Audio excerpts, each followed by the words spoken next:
what's going on, everyone? It's B. Avery with Just My Opinion. And I'm Malcolm Toussaint, the Midnight Rambler. And we're here with you tonight for our spoiler-filled review/opinion on Robocop. And yes, if you did hear me correctly, I did say spoiler-filled because we're going to talk spoilers. Spoilers up, down, left, right, in, and out as if you've already seen the movie. So if you don't want to be spoiled and you have not seen Robocop yet, I strongly suggest you turn the video off now because we don't want to spoil anything for you. All right, you have been warned. All right, Malcolm, jumping right in, journal impressions of Robocop. You want to go first? You want me to go first? You got this on? Okay, I got it. So we just got back from the theater. I don't know how he feels. He doesn't know how I feel. So I'm just go right into it with my journal impressions. And overall, I really liked it. It wasn't a perfect 10, but for the most part, I did really enjoy it. It was a lot better than I thought it was going to be. I thought it was great action. It gave some nods to the old 1987 original. I would consider this a reboot instead of a remake. If you don't know the difference, a remake would be the old Carrie and the new Carrie. That would be a remake of the old one. A reboot would be, the Incredible Hulk compared to the 2003 Ang Lee Hulk, or, the Sam Raimi Spider-Mans versus the Mark Webb Spider-Mans. So I would consider this a reboot. I think it was a worthy attempt. It was a lot of things to, enjoy about it. Now I'll get into specifics later, but, overall I really enjoyed it. So how did you feel? I genuinely agree with that. I was surprised. It was enjoyable.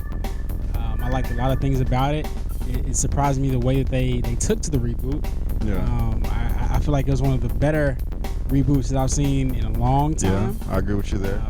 And it really shocked me, like the way they presented RoboCop this time. Yeah, and my expectations, they were somewhat low. I wanted it to be good. Of course, pretty much everyone has seen the original RoboCop from the 80s. That was rated R, but I believe this one was PG-13, so they had to tone some things down, and it didn't hurt the film. When I first saw the trailer, I think, towards the end of last year, 2013, it looked real good. I mean, it did. I was impressed. I heard they were doing a reboot, didn't think it was a good idea. But when I saw the trailer, I was really impressed, really got pumped up, and wanted to see it. And I'm glad to say that, things paid off. Expectations were low, but, like a day or two before, I just saw some TV spots online, and I really wanted to be good, and it paid off for me. So, what were your expectations? I thought this movie was going to be utter trash. Being a real 80s baby and seeing RoboCop in the theaters, I just was heartbroken. I was like, no, they can't. They're going to ruin the series for this new generation. So I wasn't expecting too much at all. I thought it was going to be a CGI fest, and it was going to look bad, horrible direction, horrible acting, but it wasn't. That's not what it was. Yeah, and speaking about directors, it was directed by Jose Padilla. I've never heard of him before, never followed his work. Do you know anything about him? Well, okay, here's the thing. So I was really not excited about the film, so I didn't look too much into it as far as who was doing what. But Jose and also his cinematographer Lula Carvalho, they directed two of my favorite films called Elite Squad. Elite Squad 1, Elite Squad 2. There's some Brazilian films about the if you've seen the movie City of God. Oh man. Hold on. Okay. It's the same film from the police perspective. Oh really? And it's a similar style. I love the cinematography. I love that two combination. I watched these movies a couple of weeks ago. Ironically, I didn't even know that they directed or were involved with this film, but I just love that style. So you can tell, like watching this, I was like, this looks really familiar, and I was really excited about the way it was shot. Is that why you got excited walking? Yes. Okay, because we didn't want to talk about it. We was walking, to the parking lot. He just jumped up and joy. I'm like, what are you happy about? He's like, I can't tell you. We have to save it for the video. So going back, you said Padilla, Jose, he directed City of God or a movie similar to it? He directed the sequels. Oh, okay. Elite Squad 1 and Elite Squad 2. And if you haven't seen City of God, you need to see that movie. That movie is fantastic. That's one of your top 100 Yes, movies. definitely. I mean, oh my God. I saw that movie back in like 04, 05. I think Kenny showed me that. I mean, you got all these people running around here in the hood thinking that they, hard and gangbangers, and they just talking all this shit. They don't got anything to do on these characters in City of God. But I don't want to get too sidetracked from RoboCop. So you knew the director, I didn't. So that's pretty good. But for me, I just want to jump into some specifics here on what I did like. I'll probably get into the dislikes later. I liked how it started off.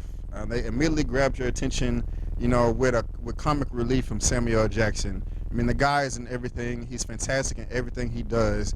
I mean, when does he not do a good role? Now, I'll get into my specifics of his particular character in this film a little bit later, but it grabbed my attention. As far as the comedy, Samuel Jackson, he was the people's he was the eye to the public or to the world, trying to get people in America on board with the robotic system. As you see in the trailers, everyone else is catered to it across the world, and the city is safe, but also under a big thumb of authority. And America is just not buying it. They're like, no, this is some bullshit. You're not going to take away my rights and, have robots ruling us that have no thoughts, feelings. I mean, what do they know about being human? And I don't blame them for that. And a good thing about the film, it does deal with a lot of social issues. Yeah. And both sides on the fence had compelling arguments. I mean, the people that wanted robots, they had a great argument. I mean, it's safe. I mean, it goes down crime. Crime is bad. People die. You can't go kicking doors in. We could put a stop to this. But at the same time, it takes away a lot of our free will and liberties away, and it just doesn't seem human-like. So, I mean, there's a very tough line across there, and they did a really good job of like not knowing which side you want to lean on. So Yeah, they weren't too. It wasn't too black and white. I love that about the film. It wasn't good and bad. It was just differing of opinion. I mean, of course, it came down to that in the end. Right. But that's not the way it was presented. It was these guys and these guys, but it wasn't good or bad. It's just difference of opinion. Different motivations behind each character. Right. You And know? they had pretty good motivations behind the decisions as well. And I want to talk about the main character, Joel Kinnaman, who played Murphy as RoboCop. As far as his performance is concerned, I liked him a lot better when he turned into RoboCop. Until he was, before that, I kind of thought his acting was a little bad. It kind of stood out for me like a sore thumb initially. But the great thing is we didn't get to see him as a human, 100% human cop too long. I mean, they kind of put him in the suit fairly beginning of the movie, so that was fine. He was better, as the RoboCop. I mean, he just fit. I mean, that's just the type of person he was. I saw an interview with him on Total Film, Yeah. on their site and on their YouTube channel of just about his approach to the role. And I didn't really know. I mean, he was in a few movies like Safe House with Denzel Washington. I think his character was in the end. I saw that movie, but I just don't remember him so well. He was in The Darkest Hour. That came out a few years ago about the alien invasion, and they were invisible. I think they were over in Russia. That was a decent film. It was nothing special, but decent. And The Girl with the Dragon Tattoo. He was in that, not the original, but the remake by David Fincher and Daniel Craig, the Bond guy. I don't remember him in that either. So I mean, he's kind of fresh to me. So I thought that his acting towards the beginning was a little forced. Just him trying to play a smooth talking, this cop, and I don't know, I didn't buy it, but I liked him when he was in the suit. I liked him when he was RoboCop. He did a good job there. I agree, and I feel like that was the same way I feel about the first one. Ironically, that the acting, it wasn't the best. It was kind of robotic, for lack of a better term, at the very beginning. But I mean, he did his, he played the part. He didn't do a horrible job. It's just that you just weren't convinced at the very beginning by what he was the role he was playing. Let me ask you, how do you feel about Samuel L. Jackson's character overall? Overall, it grew on me over time because originally I was like, it kind of caught me off guard, and I was like, what? Because my expectations were really low, and they had Samuel L. Jackson in there. You're mumbling your voice. I just started like the way it started. I mean, he's like, we don't know what he's doing. We just hear a bunch of mumbling in a microphone, and he's getting ready to perform. So he's like, blah, blah, blah, blah, blah, blah, blah, blah. And it's funny. We're like, what the hell? I mean, this is the first tone you're setting us with, and kind of cut you off, but No. I mean, it was like I'm not going to take this movie seriously. And then all of a sudden they got the the beginning scene overseas. I was like, oh, this is going to be pretty intense. Yeah, they did a really good job there setting the tone. I mean, there are robots everywhere. They have, and they did a really good job at setting the tone with the audience too. We meet Samuel Jackson. We see he's the man in the middle as far as the public eye and Omnicorp Corporation, letting everybody know what's going on. They did a good job of just, okay, this is the big robots here that do all the destruction, but we have the little skeleton robots here that do up the clean work. I mean, they did a really good job of setting the tone over in what country was that? I forget. I don't know, but it's somewhere over there overseas. I don't remember, but I like that pretty good opening scene. With some action. We really don't know why the guys wanted to do a suicide bombing, other than I guess their freedoms were taken away and they just change. I mean, it didn't seem like it was that important. You just knew that what they wanted to do, and they did it. I don't think that was a point. It didn't get too political on that end, and that was good. But I did okay as far as Samuel L. Jackson's character. Ironic. I said Jose Padilla. He's directed Elite Squad. And I watched Elite Squad 2, and there's a similar character in that film, like some big blabbermouth guy who, was involved, who he was on TV and he helped control like the people's perception, and he was involved with the politics, and it didn't get that deep, luckily, but it was relatable because this is a character like you see like a Bill O'Reilly or one of those guys, so you related eventually because he was so over the top. Yeah. And so intense and took himself so seriously that he was a joke. Yeah, and he was a joke, and that's kind of. I liked his character over. I liked his performance, but his character, especially towards the end, I really didn't care for. It was kind of Uncle Thomas to me. Samuel Jackson he's been in I think over 125 films probably by now. He crossed the 100 mark a while ago. I'm sure he's maybe over 150. And roles like that he usually does doesn't stand out like this to me, but it was just a little Uncle Thomas for me at least. I know that may upset some people, but hey, that's just my opinion. But he was the comic relief of the movie. Something that I find quite difficult in films is trying to combine comedy with in serious moments, and he did that. Now, towards the end, I didn't care for it too much with him just screaming, motherfucker. Well, I think that's what they were going for. That's Samuel L. Jackson. Him just screaming is going to make people laugh. Right, but at the same time, you're doing this on live TV or television. Are you really going to air this? Well, it was funny, but it was out of place. I think that they didn't mean he was making fun. Jose was making fun of that character that is on TV like that. He takes himself way too seriously. And it's almost like that's why he put it in there for the comic relief. Yeah, I guess. Sorry about that, guys. I had some technical issues. But anyway, what I was saying about Samuel Jackson and his character towards the end, like I was saying, it was a little Uncle Thomas. And, for the whole part, he was funny even when, what was the guy's name? Not the guy that was signed the bill against bringing the robots in America. When he had him on talking kind of in the middle of the movie and he had the hologram and he was like, okay, thank you, sir, and just kind of shut him off. That was funny, and it was risky, and it worked.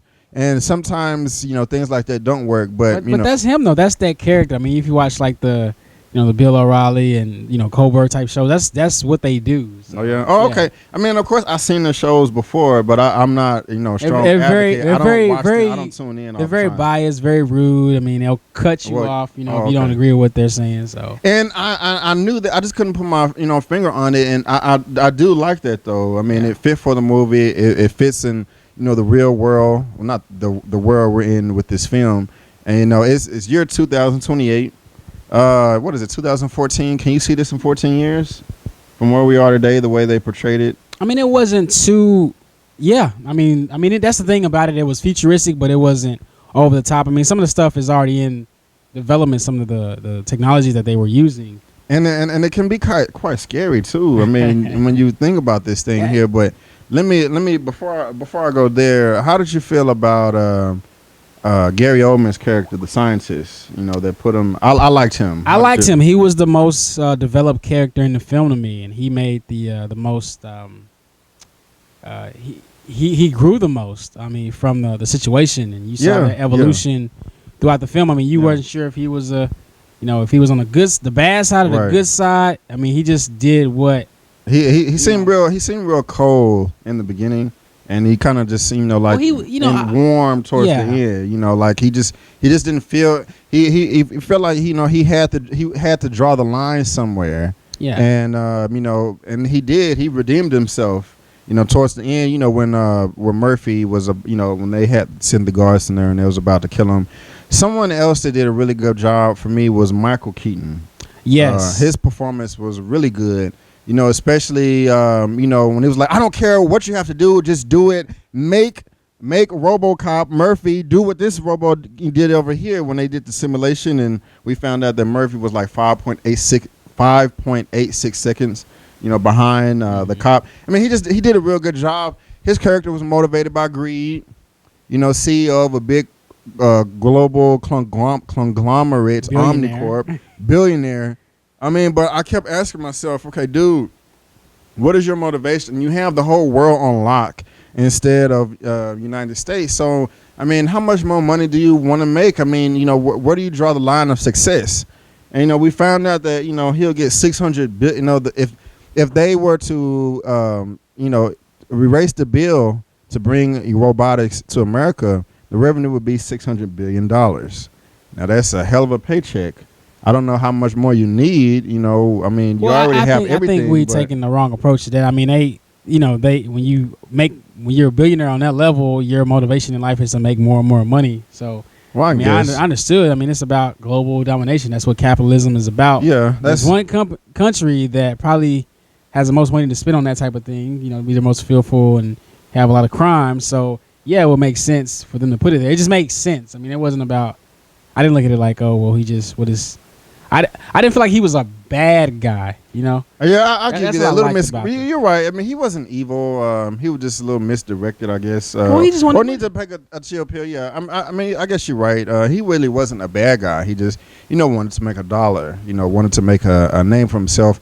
I wish it would have been nice. It didn't hurt, but it would have been nice to see a little bit backstory as far as his motivation for this, or I guess it was just technology advancing himself, and he was in the middle of it. Yeah, but he was just so determined, to get the job done, and it wasn't a setback for me. It just, maybe a little bit more of, why he wanted this so bad. I would appreciate it. Well, I mean, they had the law. I mean, it was one thing that was stopping them from, getting that $600 billion. I mean, that's all I need to know. It was pretty cut and dry to me. There was some. My bad. No, there was some other good cameos. Jackie Earl Hurley. He played the Freddy Krueger in the 2010 reboot, which was that was all right. He was also, I forgot the character's name, in Watchmen that Zack Snyder did in 2008. Rorschach. That was his name.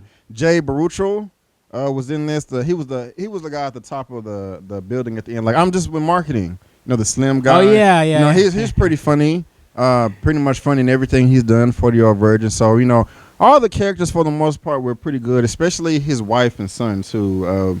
They kept bringing her back. I mean, it wasn't phenomenal, but I like them too. She did okay. Yeah, I mean, she was a down there chick. I just knew. For some reason, I kept thinking Fantastic Four when I was watching this, because when Ben Grimm, got infected in space and he came back as the Thing, the rock monster, his wife or his fiance didn't want to mess with him anymore and put the ring on the street. I just knew that she was gonna do that. Just like, oh no, you're robotic. You don't have a penis anymore or whatever. Like, I was just thinking like, damn, they can't make love at all. This sucks.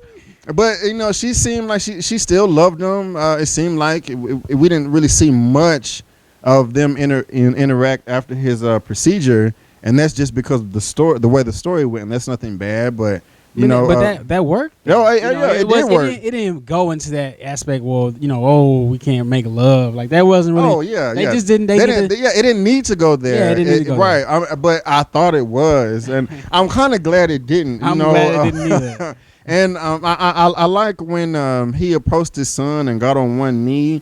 I mean, you can tell he wanted to, be emotional and reach out his hand and hug him, but he didn't want to scare his son. He kind of just got down there and was like, hey, if you want to come over here, I'm here for you, buddy. And, I thought it was really great when they was about to present him to the world for the first time, and, they were trying to upload the system. Things went wrong, and they had to kind of turn him into a drone, like a zombie. And the way, he did a really good job. Kinnaman did a really good job, at first being an emotional Robocop, then turning, as like a zombie or a drone, and just, I'm just strictly 100% computerized.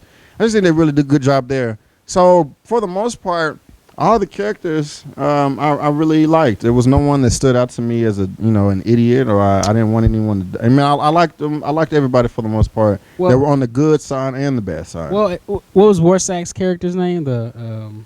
He was I forgot his name, but he was just. He's the only one that seemed like a bad guy, quote unquote. He just really, yeah.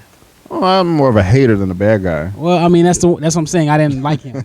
Oh, okay. Like as audience, he was kind of a dick. Like you knew he was gonna be in RoboCop's way. And, yeah. he was gonna come back around at the end. And his character is typical. No one likes change. Out with the old, in with the new. He was, the old, and he didn't want to be replaced. He took pride in his job. His robots, yeah. He took pride in that. Even in the beginning where with Gary Oldman, I forgot his name in the film, but when they were having a conversation, it's like, look, dude, I was able to do this with strictly robotics, but now you have a human inside this, so we can't comprehend, what's going to happen here. I really did like that scene there. That stood out for me. But let me ask you, how do you feel about just the whole concept of putting a man in a machine? Like, do you think it crosses over that ethical line? A lot of people feel about cloning, whether you should do it or not. Some people say yes, some people say no. Well, the question you have to ask, you're saving a life, but at one point, I guess I gotta let you talk. But at what point, where do you draw the line? How do you feel about that? That's one of the things I liked about the film. It brought up some questions that we have to, or eventually gonna have to deal with. I kind of got excited and I got perked up when they were talking about the drones. They considered the robots to be like drones, because that's a big issue, nowadays, and it's really interesting, and it's in the news. Well, the news that I look at. Right. So I was like, wow, okay, so that's a really interesting concept. These robots, they're like drones, except they on the ground. They're robots that, we have a certain control over. At the end of the day, they do what we tell them to do. That's one of the things too. It's like, but how it's a really thin line. It's a very interesting subject, and I think this is a good time for this movie to come out. You couldn't have said it any better. I couldn't have said it any better myself. I'm kind of on the fence with that. I think you should take things case by case, because he didn't. He was human, but he wasn't anymore. He had a head and a spinal cord and in an arm. Everything, and some lungs that was in like a glass, encased fixture. But everything else was robotic, but he was still himself. And it almost begs a question, though. What makes us really human? It's just, face and the brain. Exactly. Like I said, it's a lot of interesting things that I feel like were brought up this time that you might not have had thought about, during like the first RoboCop. I feel like when they broke him down, you just saw this man who had feelings, he had emotions, he had, mental, fortitude.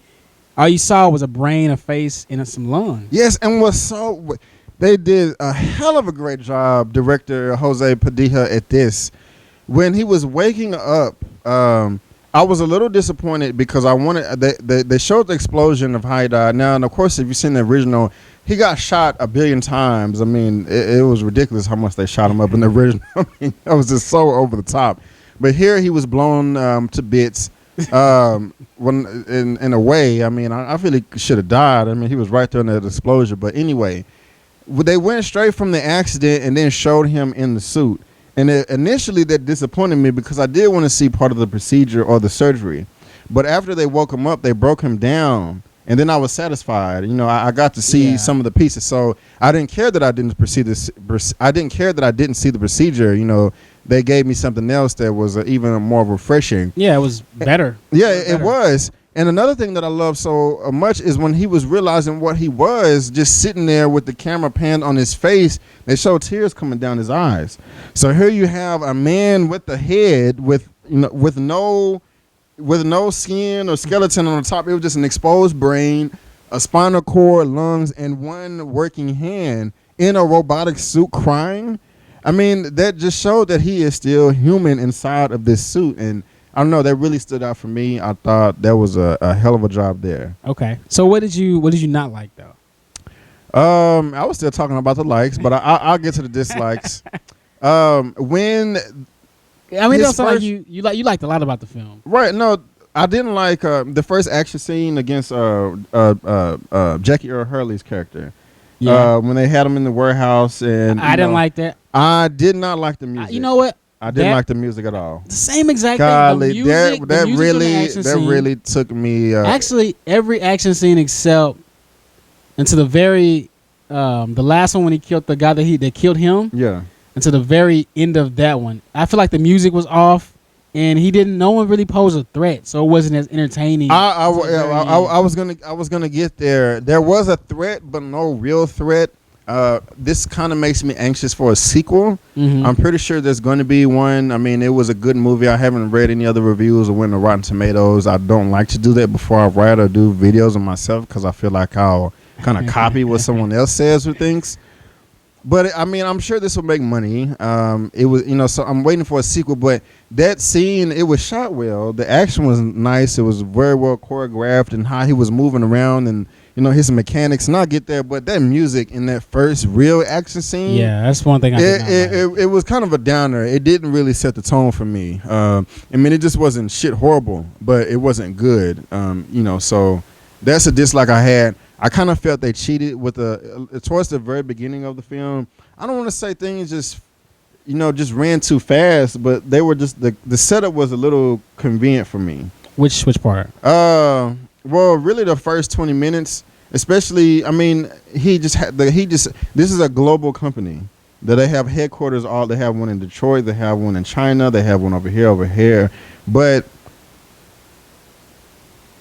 Just think when they were searching for cops to put into the program, it just seemed like the next day there was one cop over here that blows up, and then the next scene, it just the transition, it was just too fast for me. It just seemed too convenient for me. Well, I mean, they were already on the search for someone who had been through this, so I'm pretty sure. Right, and I guess they just didn't want to waste our time, with stuff that we didn't need to see on screen. Yeah, it wasn't.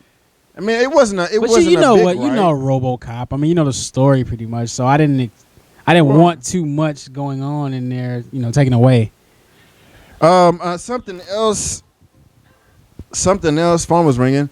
That's okay. Something else that stood out to me was towards the beginning with the action in that first scene when he was a cop. The camera was a little shaky. It was extremely shaky for me. Okay, and here's this. But hold on. But there were a few shots in that shaky cam that I did like. They kept putting, for instance, there's a corner right here, and I'm hiding behind it. As soon as I turn around and I'm pointing my gun, the camera is right here on my shoulder, showing where I shoot. That was pretty cool. They put a camera here on the hand and also a camera on the shoulder. So that was behind the shoulder.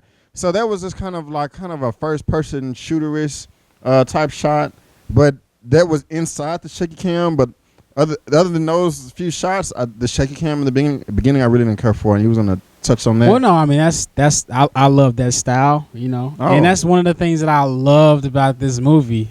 Just the way it was shot. A lot of medium close-ups, showing people's faces and panning across their eyes. Yeah. And I know there's one thing it kind of distracted me at first, but the colors are very, very warm, and it just gave that human element. I didn't expect that. I thought this might be a little bit darker, which it was a darker. Just their colors just very orange. And it just makes them more, it warms up their temperature. Yeah. Makes them. And he did, get the close-up shot on his face, when he first, showed himself to his wife, after the procedure. He didn't want to show her the whole robotic form. He was like, zoom in, zoom in, zoom in right here. And, she knew something, you know what I'm talking about? Yeah, I know. Yeah. Another gripe I had was when he would after he was revealed to the public and, he found the murder in the crowd and he started going on in his montage. expedition on getting bad guys. I felt they kind of cheated with some of the camera work because they were showing him kind of like pull out his gun to, take someone down, but the camera was 10 feet in front of him. So I'm like, who is taking this shot? They're just, they were trying to pretend like it was surveillance from the CCTV cameras, not movie shots. So I didn't understand where those shots were coming from. I mean, does he have a reporter? Is this like an episode of Cops where he has someone in his passenger seat with a camera? It was like 2 or 3 shots like that where I kind of thought they were cheating, But other than that, I really didn't have any other gripes other than like the villain. There was really no. There was a villain. It just wasn't a strong villain. Other than the people that murdered him, but that was kind of put. That was taken care of like 60 minutes in. But I think that's the beauty of it. I mean, the villain is like the question. I mean, is this guy really human or is he robot? I think that's the bigger question, the bigger thing that kind of, just like I was saying, like everybody looked warm, and of course his face, even though he has these emotions, these feelings, these memories. I mean, Robocop is pale. Yeah. So is he really? How do you take to this guy? How do you feel about the whole design of the Robocop? Because I have an opinion on that. The different suits and colors and all that. I was afraid at first because I was like, black. They're just trying, to, appease a younger generation. Right. But it wasn't that big of a deal. It's no different from the first one. I mean, less bulky. Yeah, I liked the new outfit. Of course, they gave us the classic, gray, smokish black in the beginning, but to give a nod to the original. But they also, they rebooted it. They gave him a black suit with the red visor, and the whole design was nice and sleek, with his guns and the motorcycle. And then, when he got shot up, they took it back to the gray and black, towards the end. So I really do like the new design. I mean, it gave a nod to the original one, 87, and also it gave a fresh take on it as well. So, I like that. I really also like the way he moved. That was very robotic. I mean, of course, that's the point. But I think they did a really good job there with him. Just show how strong he was, how he was able to leap, far feet and to land in this perfect stance, and the way, he was running, and the way he just, would go around corners and pull out his gun and just pan the room. The way his the widgets in his helmet worked. He would see a crowd and try to do facial distinction, and he found a threat. Which something was really funny. How they combine comedy and serious moments was when he was hunting down bad guys, and he looked at one and it was like analyzing. It said totally stoned or completely stoned. Yeah, that was funny. That was very funny. So I really liked that. With the robot and his design, I thought that was great. They hit that part out of the park. Yeah, I don't have any complaints, at all. Like I said, only thing is I feel like, it just was a little bit too easy for him, for most of the film. Really? I think that that's what kind of turned me off. And what I didn't like is the action scenes, just the music, and also, no one was really a threat. Until the very end. Of course, you knew he was going to win, but it just, that was the downfall of the whole film. The story was great. I like the script. I think the character development was great for like the scientist, and and the story was really good. But the action scenes just were lackluster. Well, I have to respectfully disagree. I don't disagree with you completely. One thing you said about the scientist, going back to Gary Oldman, I'm glad that he wasn't just some evil scientist like world domination. He made sense, everything about him. But as far I will give you the music, the action when he was taking out his murderer, the corrupt people, how they cut how the lights out. That was a smart idea. I liked the whole plot device where he was tipped off from the cops. There was a hint that she was corrupt, towards the beginning, and I was like, maybe she's a bad guy because she looked like she's going against the grain and doesn't want to, save the day. So it wasn't predictable, but I was like, maybe she is bad. So she tipped off, one of the bad guys, and like, okay, hey, Murphy, Robocop is coming to take you out. And then they would have been stupid to run. They just set up shop. They were supplied, and they cut the lights out. And that was clever device to use to try to take someone out, but at the same time, it was somewhat of a, I don't want to say a bore, but just a let down, of the to the audience, because the whole fight was in the dark. It was in black. We couldn't see anything. I mean, like all you saw was, like an orange light over here and just a bunch of, flashes of bullets. It wasn't bad. I just wanted a little more. That's all I'm saying. I mean, even some hand-to-hand type fighting that would have been nice. Well, I didn't expect too much hand-to-hand. Like I said, it just wasn't. It was very lackluster. I mean, no one was a threat. Like, you didn't expect him to get shot. Like, no one got close to shooting him and killing him until the very end. And it was like, what's the purpose of the fight? And that's where I mean, because in the end, I felt that he got he was challenged. Something I did not like on the roof. Well, I'll say what I did like about that scene, and then what I did not like about it is the fact that they had the red asset bracelets on, so he couldn't hurt anyone with a red, asset bracelet. And so was it Keaton? Mm-hmm. He had it on his wrist, and he was like, "Look, dude, you hurt me. I can shoot you right now, or I can shoot, your family." I really like that. And the whole, dead or alive, you coming with me. It wasn't forced, I don't feel, but they did throw it in there, and it gave a nod back to the original. But when he ended up shooting Keaton, there was a whole other cop up there. They were just standing there. I don't understand why he didn't do anything. He got shot. I mean, no, he didn't. He walked away. Who walked away? The other cop. When they showed when the camera panned to the top and was going up in the building. Robocop. I mean, he just dropped the gun. But he could no. I'm saying he could have done anything. Like when he was just pointing his gun there, he would just, But he asked for his gun. Did he? Yeah, that's why he had a gun. He asked for the cop's gun. Wasn't there two cops up there?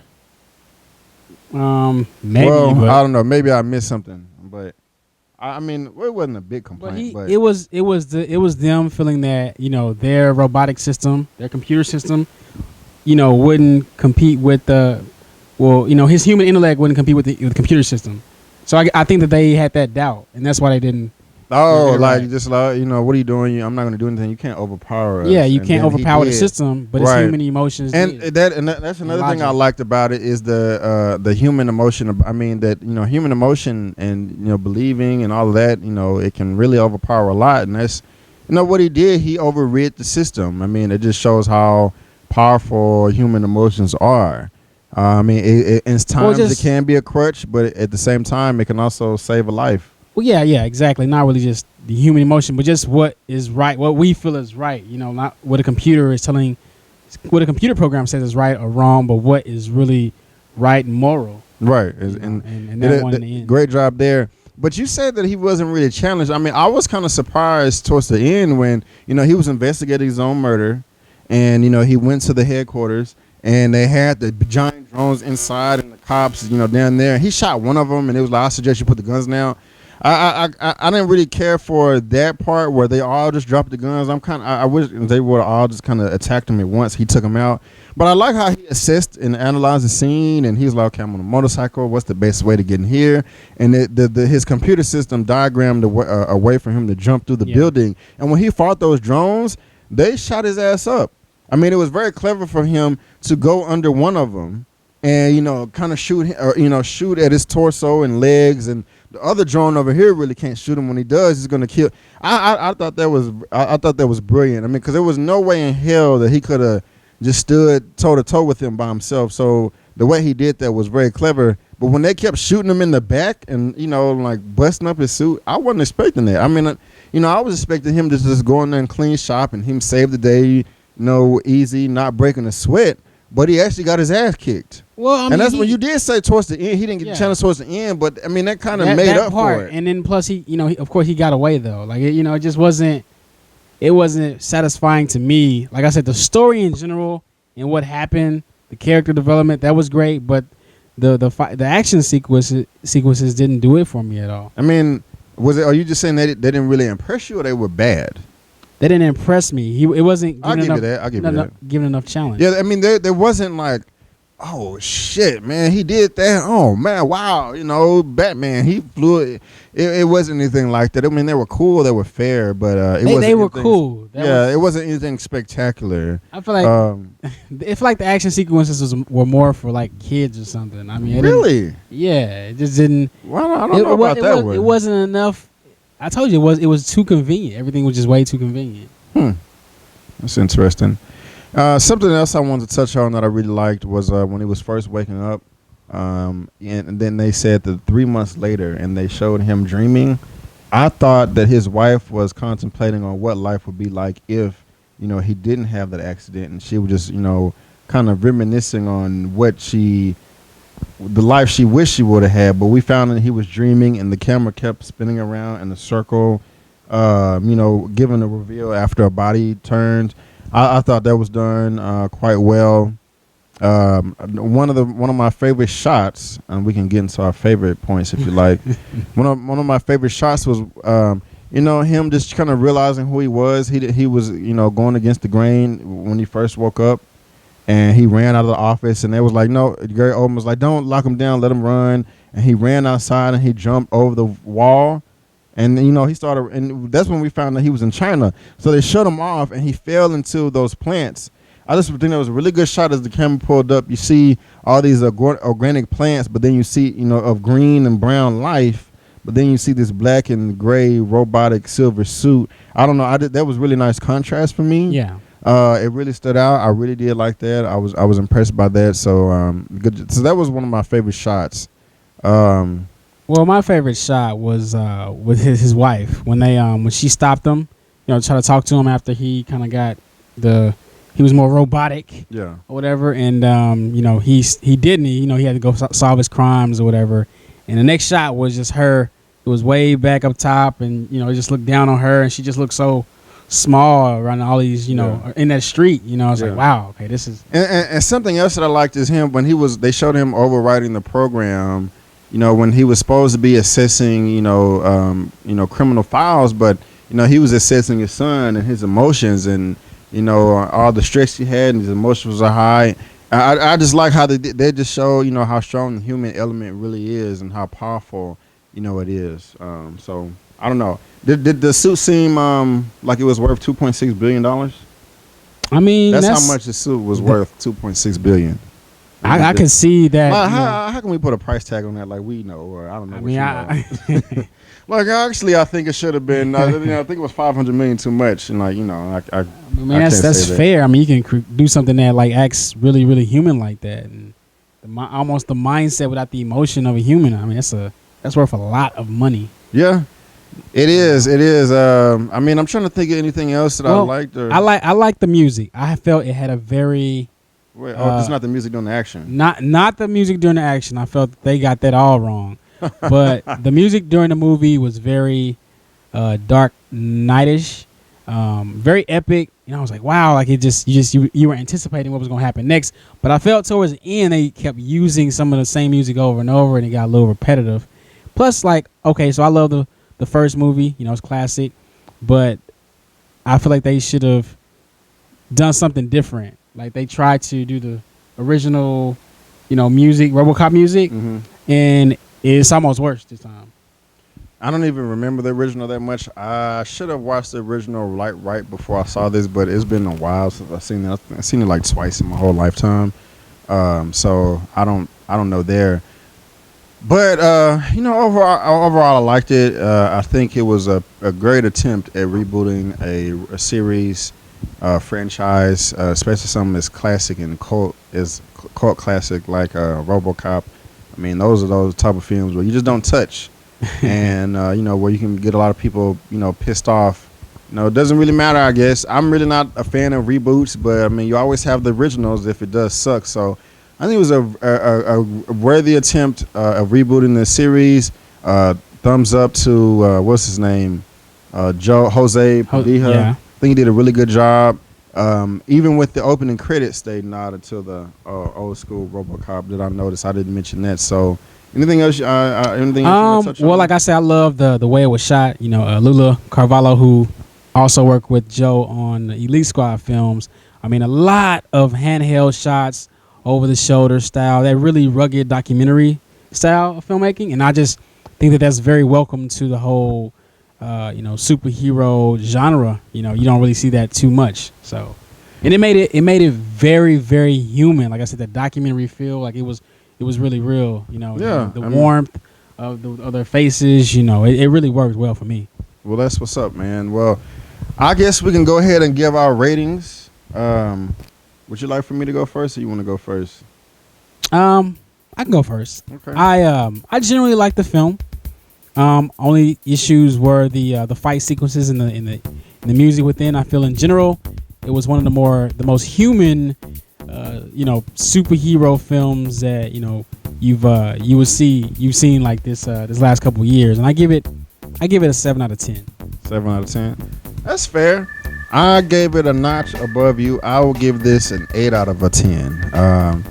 I think that's a pretty fair rating, and as far as I'm concerned, it's like a B plus, 8 out of 10. Give it a B minus then. So I really enjoyed it. I mean, this is I don't know if I want to go as far as saying that I would just buy this on Blu-ray. I mean, I'm not going to be rushing on Tuesday when it comes out, but it's definitely worth having in a collection if you have the funds. It's not a must-have.